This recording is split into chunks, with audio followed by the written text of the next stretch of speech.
વિદ્યાર્થી મિત્રો, શ્રી પરીખ ડીડી કન્યા વિદ્યાલયની યુટ્યુબ ચેનલમાં આપ સૌનું હાર્દિક સ્વાગત છે.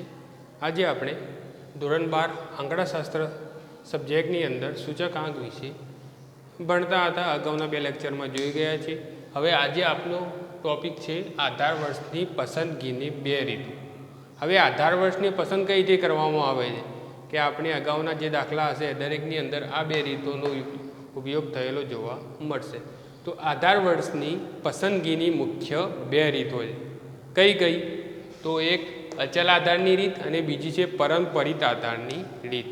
આધાર વર્ષ કોની કહેવાય એના પહેલાં આપણે જોઈ લઈએ કે જ્યારે કોઈ વસ્તુના ભાવમાં થતા ફેરફારને ભૂતકાળના કોઈ નિશ્ચિત વર્ષના એ જ વસ્તુના ભાવ સાથે સરખાવવામાં આવે ત્યારે તે નિશ્ચિત વર્ષને શું કહેવાય? આધાર વર્ષ કહેવાય. તો પછી ચાલુ વર્ષ કોને કહેવાય? તો વસ્તુના જે વર્ષના ભાવને તે વસ્તુના આધાર વર્ષના ભાવ સાથે સરખાવવાનું હોય તો તે વર્ષને ચાલુ વર્ષ કહેવાય. તો આ 2 શબ્દો સમજી ગયા આપણે.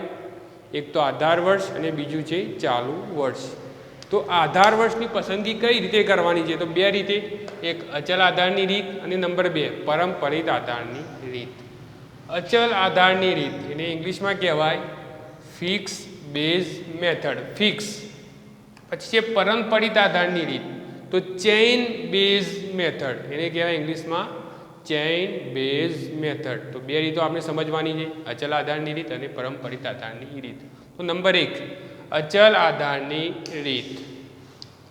તો અચલ આધારની રીતમાં શબ્દ આપણને સૂચવે છે અચલ આધાર એટલે શું કહેવાય? અચળ એટલે ફિક્સ રહેવું, એની અંદર ફેરફાર થવો નહીં. તો આ રીતમાં સામાન્ય રીતે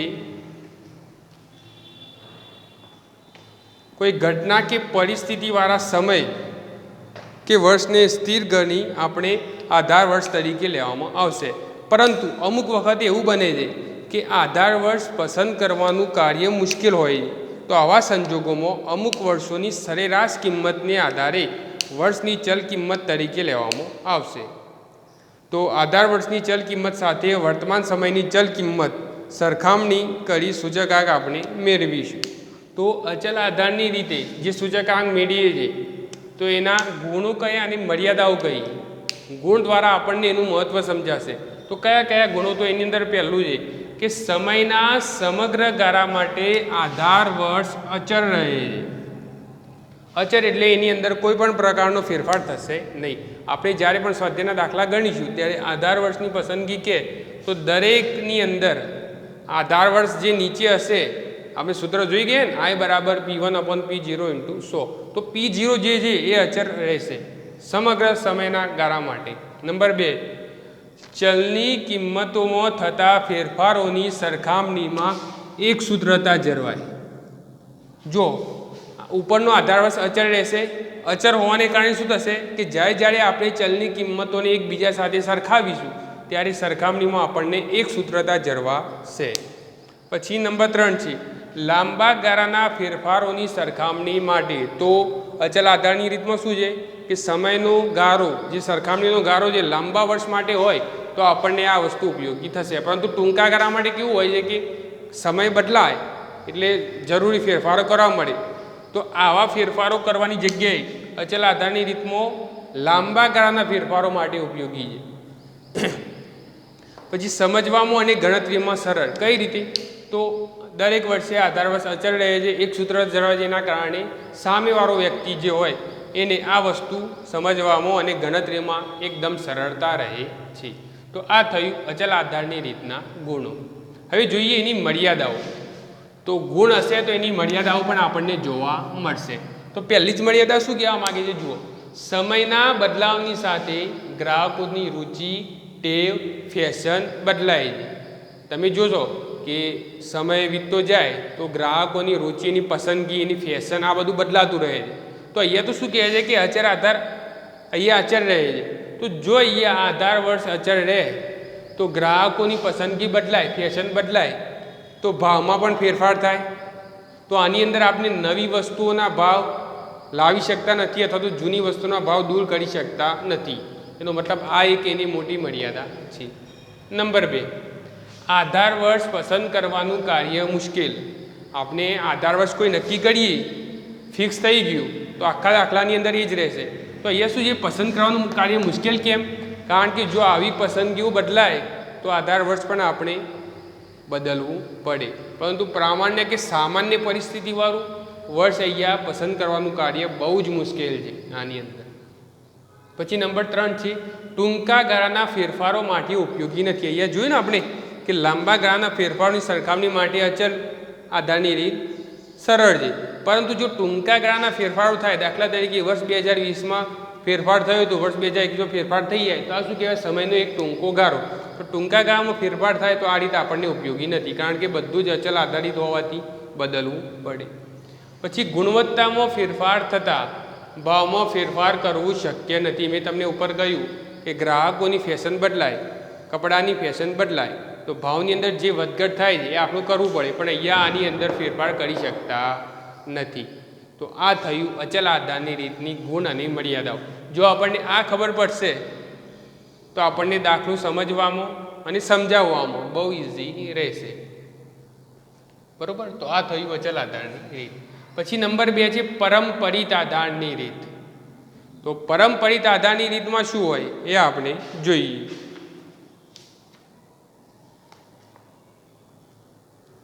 તો આ રીતમાં આપણે કોઈ એક ચોક્કસ વર્ષ કે સમયને આધાર વર્ષ કે સમય ગણવામાં આવતું નથી, પરંતુ પ્રત્યેક વર્તમાન વર્ષ માટે તેના તરત જ અગાઉના વર્ષને આધાર વર્ષ તરીકે લેવામાં આવે છે. દાખલા તરીકે આપણે 2021નું ગણતા હોય, 2021 વર્તમાન સમય છે, તો આપણે 2021 માટે જો સૂચકાંક શોધતા હોય તો આધાર વર્ષ તરીકે કયું લેશું, તો એનું અગાઉનું વર્ષ કયું આવશે, 2020.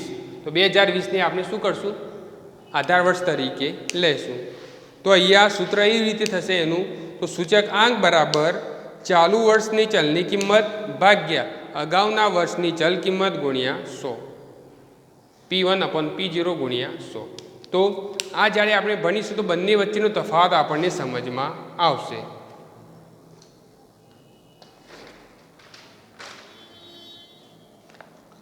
તો હવે પરંપરિત આધારની રીતની અંદર જોઈએ એના ગુણ અને મર્યાદાઓ કઈ છે. તો પહેલાં ગુણો જોઈએ.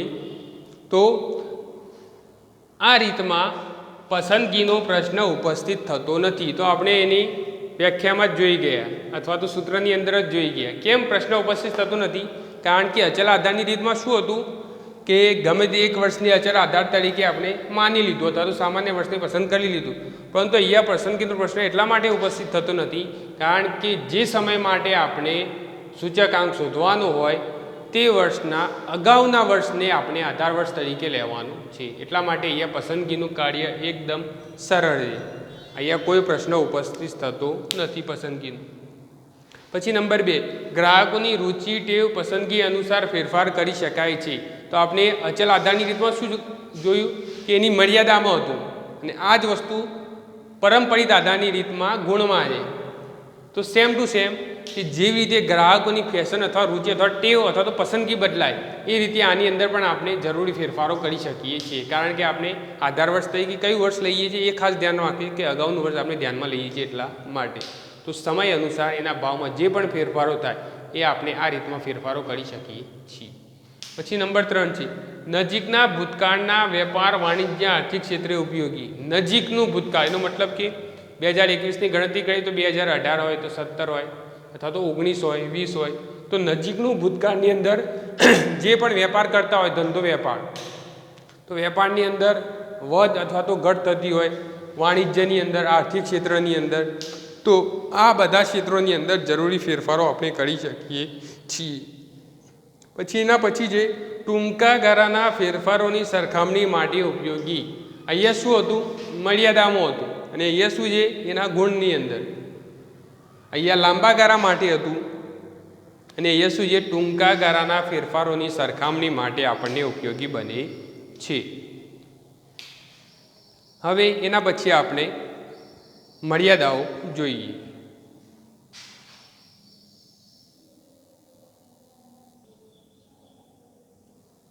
હવે જોઈએ આપણે મર્યાદાઓ. તો પરંપરિત આધારની રીતની મર્યાદાઓ કઈ છે. તો એની અંદર પહેલું છે લાંબા ગાળાની સરખામણી માટે ઉપયોગી નથી. અચલ આધારની રીત છે તો આપણને ઉપયોગી છે, જ્યારે પરંપરિત આધારની અંદર લાંબા સમયગાળા માટે ઉપયોગી નથી, કારણ કે ટૂંકા સમયગાળા માટે આપણે યુઝ કરીએ છીએ, અગાઉનું વર્ષ યુઝ કરીએ છીએ, એટલા માટે આપણને એક મર્યાદા નડશે. નંબર 2, કોઈ એક વર્ષની ગણતરીમાં ભૂલ થાય તો આપણે સૂચકાંક ગણતરી કરીએ છીએ, તો કોઈ એક વર્ષની પસંદગીની અંદર જો ગણતરીમાં ભૂલ થાય તો તે પછીના વર્ષના સૂચકાંકના અર્થઘટનમાં ભૂલની અસર ચાલુ રહે છે. એક વર્ષની ગણતરીમાં ભૂલ થાય તો એની અસર અગાઉ જેટલા આપણે વર્ષ ગણશું એ દરેકની અંદર એની અસર ચાલુ રહેશે. પછી જે એક સૂત્રતા રહેતી નથી, આની અંદર શું છે? અચળ રહે છે એટલે એક સૂત્રતા જળવાય છે. આની અંદર શું હોય કે સૂચકાંકની ગણતરીમાં એક સૂત્રતા જળવાતી નથી. દર વર્ષે આધાર વર્ષ અગાઉનું સામાન્ય વર્ષ તરીકે અગાઉનું વર્ષ લઈએ છીએ, એટલા માટે અહીંયા એક સૂત્રતા જળવાતી નથી. પછી જે કોઈ એકાદ વર્ષની માહિતી ઉપલબ્ધ ન હોય તો તે પછીના વર્ષનો સૂચકાંક ગણી શકાતો નથી. તો આપણે સૂત્રની અંદર જ જોઈ ગયા કે ચાલુ વર્ષની કિંમત ભાગ્યા અગાઉના વર્ષની કિંમત, અગાઉનું વર્ષ લેવાનું છે, જો ઉપલબ્ધ જ ના હોય તો આપણે સૂચકાંક મેળવી શકતા નથી. પછી છેલ્લું છે અગાઉનું વર્ષ જો અસામાન્ય હોય. અસામાન્ય એટલે શું કહેવાય? દુષ્કાળ, આર્થિક સંકટવાળું, ધરતીકંપ, કુદરતી આફત સર્જાયેલું હોય એવું કોઈ વર્ષ હોય, અસામાન્ય વર્ષ હોય, તો એના આધારે જો તમે સૂચકાંકની ગણતરી કરી તો એ સૂચકાંક આપણને ગેરમાર્ગે દોરશે. તો આ થયું સૂચક આંક આધાર વર્ષની પસંદગીની 2 રીતો, અચલ આધારની રીત અને પરંપરિત આધારની રીત. અચલ આધારની રીતમાં આપણે એના ગુણ અને મર્યાદાઓ જોયા, એ જ રીતે પરંપરિત આધારની રીતની અંદર પણ આપણે ગુણ અને મર્યાદાઓ જોયા. હવે પછી આપણે અચલ આધારની રીતે અને પરંપરિત આધારની રીતે કઈ રીતે દાખલા પરીક્ષાની અંદર પૂછાય એના વિશે આપણે માહિતી મેળવીશું.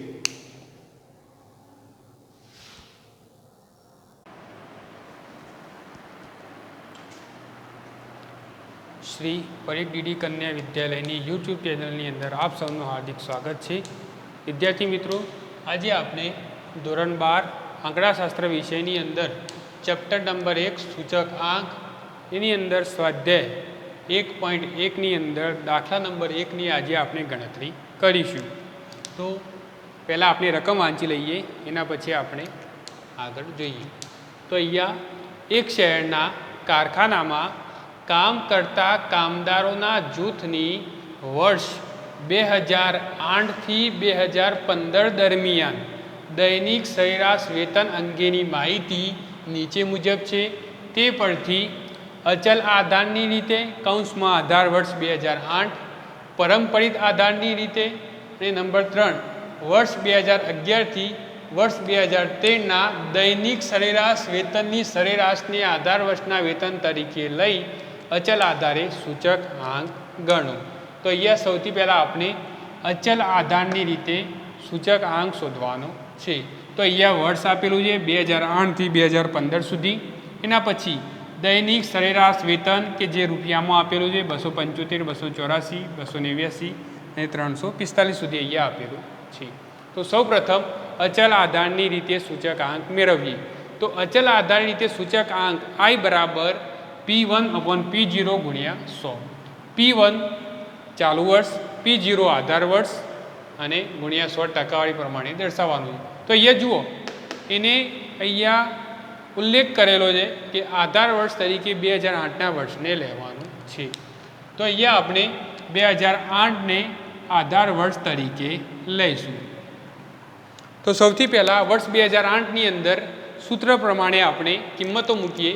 તો વર્ષ 2008ની અંદર ચાલુ વર્ષ કયું છે? 275 અને આધાર વર્ષ પણ કયું? 275 ગુણ્યા ટકાવારી કેટલી? 100. તો અહીંયા રકમ કેટલી આવશે? 100 રૂપિયા. એનો મતલબ કે જે વર્ષ આધાર વર્ષ તરીકે લઈએ છીએ ત્યાં સૂચકાંક કેટલો આવશે? 100. કદાચ અહીંયા ઉલ્લેખ ન કર્યો હોય આધાર વર્ષનો, તો વર્ષની જે શરૂઆતનું વર્ષ હોય એ આપણે આધાર વર્ષ તરીકે લઈશું. ચલો, એ જ રીતે આપણે વર્ષ 2009ની અંદર જોઈએ તો દૈનિક સરેરાશ વેતન કેટલું છે? અહીંયા 284. તો અહીંયા આપણે આધાર વર્ષ તરીકે કયું લેવાનું છે? 275 × 100. તો કેટલા થશે અહીંયા વિદ્યાર્થી મિત્રો? 103.75 27. ઓકે, કેલ્સીની અંદર બધાએ ગણતરી કરી દેવી. ચલો વર્ષ 2010ની અંદર જોઈએ તો દૈનિક સરેરાશ વેતન અહીંયા કેટલું છે? તો 289 રૂપિયા. આધાર વર્ષ તરીકે કયું લેવાનું છે આપણે? 275 ગુણ્યા 100. તો અહીંયા કેટલા થશે? 105.09 થઈ ગયું. ચલો હવે આગળ જોઈએ વર્ષ 2011 માટે. તો 11 માટે ચાલુ વર્ષ કયું લેવાનું છે? 293 અપોન આધાર વર્ષ કયું લેવાનું છે? 275 ઇન્ટુ 100. તો ચલો આની અંદર કેટલું થશે? વર્ષ 2011ની અંદર 106.55. ઓકે, ચલો હવે આગળ એ જ રીતે 2012 માટે. તો ચાલુ વર્ષ 297 ભાગ્યા આધાર વર્ષ 275 ગુણ્યા 100. તો અહીંયા કેટલા થશે? 108. ચલો એ જ રીતે અહીંયા 2013 માટે. તો અહીંયા 313 ભાગ્યા 275 ઇન્ટુ 100. તો અહીંયા કેલ્સીની અંદર ગણતરી કરો તો કેટલા થશે? 113.82. ચલો એ જ રીતે વર્ષ 2014 માટે. તો અહીંયા કેટલો છે? 328 ભાગ્યા કેટલા થશે? આધાર વર્ષ 275 ઇન્ટુ 100. તો અહીંયા કેટલા થશે? 119.27. ચલો એ જ રીતે લાસ્ટ છેલ્લું વર્ષ 2015. તો એની અંદર ચાલુ વર્ષની કિંમત કેટલી? 345 ભાગ્યા આધાર વર્ષ 275 ઇન્ટુ 100. તો અહીંયા કેટલા થશે? 125.45. તો આ રીતે આપણે અચલ આધારની રીતે સૂચકાંક મેળવીશું. તો જુઓ અહીંયા દરેક વર્ષની અંદર આધાર વર્ષ સરખું હશે. કેટલું? 275 રૂપીસ. તો આ રીતે આપણે અચલ આધારની રીતે સૂચકાંક મેળવી શકીએ છીએ. પછી લખ્યું છે કે પરંપરિત આધારની રીતે. તો પરંપરિત આધારની રીતે સૂચકાંક બરાબર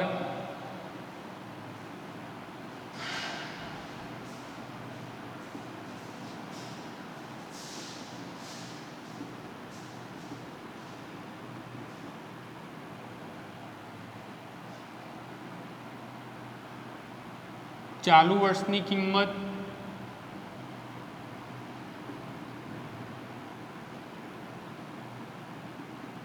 અગાઉના વર્ષની કિંમત ઇન્ટુ 100. તો એની અંદર આ રીતે સૂત્ર આવશે. હવે આપણે પરંપરિત આધારની રીતે. તો આપણે અગાઉ સૂત્ર જોઈ ગયા હતા કે પરંપરિત આધારની રીતે જો સૂચકાંક શોધવો હોય તો ચાલુ વર્ષની કિંમત અપન અગાઉના વર્ષની કિંમત ગુણ્યા 100. અગાઉનું જે આધાર વર્ષ હોય એ આપણે લેવાનું છે. તો અહીંયા એ પ્રમાણે આપણે ગણતરી કરીએ. તો સૌથી પહેલાં જુઓ વર્ષ 2008ની અંદર આપણે પરંપરિત આધારની રીતે સૂચકાંક શોધીએ. તો એની અંદર ચાલુ વર્ષની કિંમત કેટલી છે? 275 રૂપિયા. અગાઉના વર્ષની કિંમત તો જો અહીંયા આની પહેલાં અગાઉનું વર્ષ 2007ની કિંમત આપણી પાસે છે નહીં. તો કયું લેશો? અહીંયા 275 ઇન્ટુ 100. તો અહીંયા રકમ કેટલી આવશે? 100. તો આની અંદર એવું કહી શકાય કે પરંપરિત આધારની રીતે સમયની પહેલાં આપણે 2008ની અંદર જે સૂચકાંક શોધીએ છીએ તે 100% આવશે શરૂઆતમાં. હવે જોઈએ નંબર 2009ની અંદર. તો જો 2009ની અંદર કેટલું છે? અહીંયા દૈનિક સરેરાશ વેતન 284 અપોન અગાઉનું વર્ષ તો કેવું આવશે? હવે 275 ઇન્ટુ 100. તો અહીંયા કેટલું આવશે? એની અંદર જુઓ 103.27. કેલ્સીની અંદર તમારે ગુણાકાર કરવાનો. ચલો એના પછી આપણે જોઈએ વર્ષ 2010 માટે. તો વર્ષ 2010 માટે દૈનિક સરેરાશ વેતન કેટલું છે? 289. અગાઉના વર્ષનું તો અગાઉના વર્ષની કિંમત કેટલી છે? જુઓ 284 ઇન્ટુ 100. તો અહીંયા કેટલા થશે 101.76.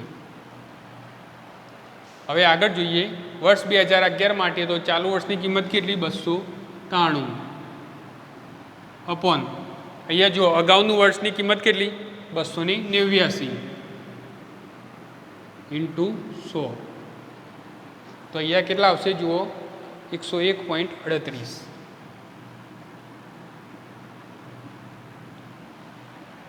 એ જ રીતે આગળના વર્ષની અંદર જોઈએ 2012ની અંદર ચાલુ વર્ષની અંદર કિંમત કેટલી છે 297 ભાગ્યા અગાઉના વર્ષની કિંમત કેટલી છે જુઓ 293 ઇન્ટુ 100 અહીંયા રકમ કેટલી થશે 101.38. અહીંયા જુઓ હવે વર્ષ 2013 માટે તો ચાલુ વર્ષની કિંમત કેટલી છે અહીંયા 313 અગાઉના વર્ષની કિંમત કેટલી છે 297 ઇન્ટુ 100 તો અહીંયા કેટલા થશે 105.39.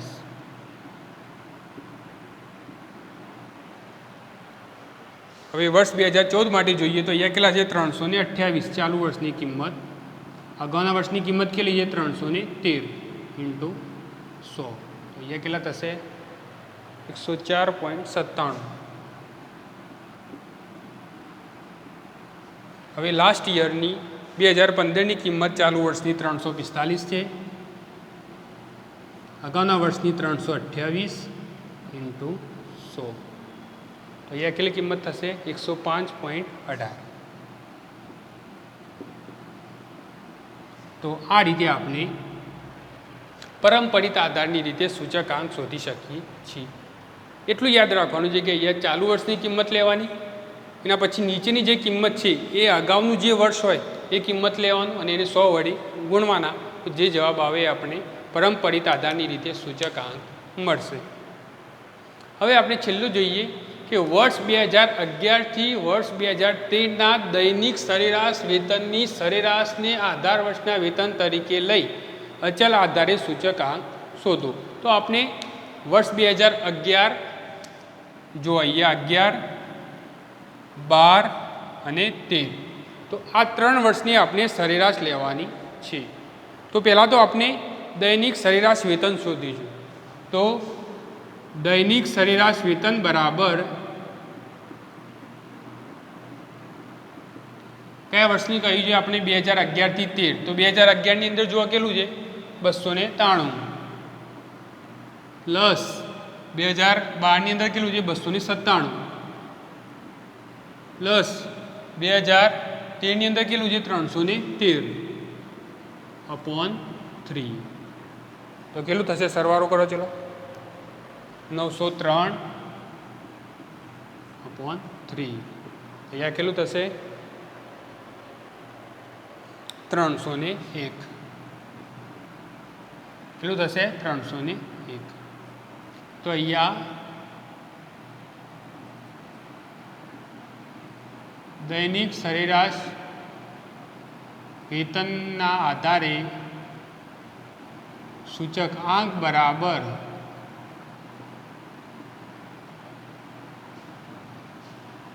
તો અહીંયા શું થશે સરેરાશ કેટલી આવી 301 તો 301ને આપણે આધાર વર્ષ તરીકે લેશું. તો ચાલુ વર્ષની કિંમત સરેરાશ વર્ષની વેતનની જે કિંમત આવી એ ઇન્ટુ 100. હવે આપણે આગળ ગણતરી કરીએ.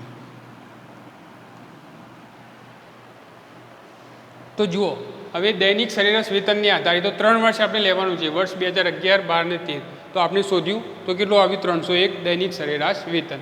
હવે જુઓ પહેલા વર્ષે વર્ષ 2008ની અંદર ચાલુ વર્ષની કિંમત કેટલી 275 રૂપિયા. દૈનિક સરેરાશ વેતન આપણે શોધી ગયું કેટલા આવે એની કિંમત 301 ઇન્ટુ 100 તો અહીંયા કેટલા થશે 91.36 91.36. સમજાયું બધાને 275 શું લઈ આપણે ચાલુ વર્ષ લીધું 301 ક્યાંથી આવ્યા? તો આપણે સરેરાશ દૈનિક વેતન કે જે શોધ્યું 2011 થી 2013 દરમિયાન ઇન્ટુ 100, તો અહીંયા થશે 91.36. હવે જોઈએ એ જ રીતે વર્ષ 2009 માટે, તો અહીંયા કેટલી કિંમત છે? 284 ભાગ્યા 301 ઇન્ટુ 100, તો અહીંયા કેટલા થશે? 94.35. એ જ રીતે જોઈએ વર્ષ 2010ની અંદર કેટલા છે? 289 અપોન 301 ઇન્ટુ 100, તો અહીંયા થશે 96.01. કેલ્સી ફટાફટ ચલાવતા રહેવાનું. ચલો વર્ષ 2011ની અંદર જો કેટલા છે? 293 અપોન 301 ઇન્ટુ 100, તો અહીંયા થશે 97.34. ચલો એ જ રીતે વર્ષ 2012ની અંદર કેટલું છે? 297 અપોન 301 ઇન્ટુ 100, અહીંયા થશે 98.67.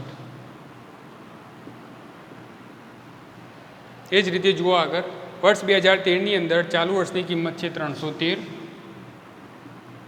અપોન 301 ઇન્ટુ 100, તો અહીંયા થશે જુઓ 103.99.